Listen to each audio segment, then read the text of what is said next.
ఎన్నికలకు ఇంకా 2 ఏళ్లు టైం ఉన్న ఆంధ్రప్రదేశ్లో మాత్రం అప్పుడే పొలిటికల్ హీట్ పెరుగుతోంది.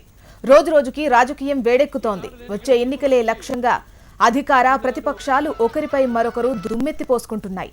నిత్యం ప్రజల్లోకి వెళుతూ ఎవరి వాదనలు వాళ్ళు వినిపిస్తున్నారు.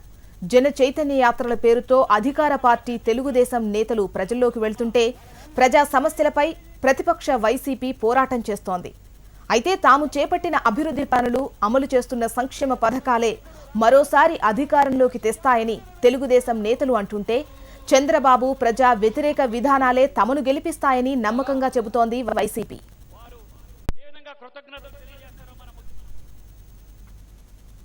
టీడీపీ అధినేత ముఖ్యమంత్రి చంద్రబాబు నాయుడు మరోసారి తామే అధికారంలోకి వస్తామని ధీమాగా ఉంటే ఈసారి వచ్చేది మాత్రం తమ ప్రభుత్వమే అంటూ వైసీపీ అధినేత వైఎస్ జగన్మోహన్ రెడ్డి నమ్మకం పెట్టుకున్నారు. దేవుడు కరుణిస్తే వచ్చే ఏడాదే ఎన్నికలు వచ్చే అవకాశం ఉందంటున్న జగన్ ఈసారి చంద్రబాబుకు డిపాజిట్లు కూడా దక్కవంటూ ధీమాగా చెబుతున్నారు. చంద్రబాబు జన సునామీలో కొట్టుకుపోవడం ఖాయమని, పైనుంచి దేవుడు కూడా మొట్టికాయలు వేస్తాడని జగన్ వ్యాఖ్యానించారు. ఇంకా 2 ఏళ్లు ఓపిక పడితే వైసీపీ అధికారంలోకి వస్తుందని, అప్పుడు అందరి కష్టాలు తీరుస్తానని బాధిత ప్రజలకు జగన్ భరోసా కల్పిస్తున్నారు.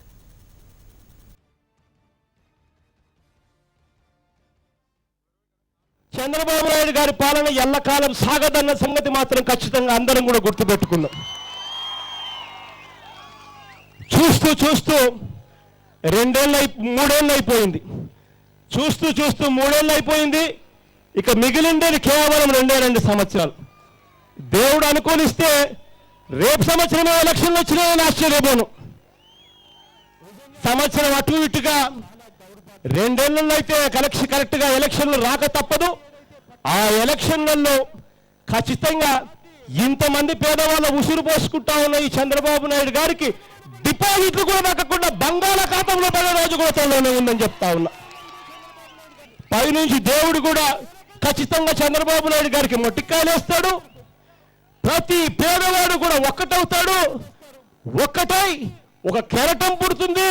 ఆ సునామీలో చంద్రబాబు నాయుడు గారు కొట్టుకుపోతాడు అని చెప్పి గట్టిగా మరొకసారి చెప్తా ఉన్నా. ఆ తర్వాత వచ్చేది మనందరి ప్రభుత్వం, ఆ తర్వాత వస్తుంది పేదవాడి ప్రభుత్వం, ఆ తర్వాత వస్తుంది. ఇవాళ నష్టపోయిన ప్రతి ఒక్కరికి కూడా ఆ రోజు నేను న్యాయం చేస్తాను అని చెప్పి గట్టిగా మీ అందరికీ కూడా నమ్మకం ఇస్తూ మాట చెప్తా ఉన్నా. ఆ తర్వాత వచ్చేది చంద్రబాబు నాయుడు గారి పాలన ఎల్లకాలం సాగదన్న సంగతి మాత్రం ఖచ్చితంగా అందరం కూడా గుర్తుపెట్టుకోవాలి. అయితే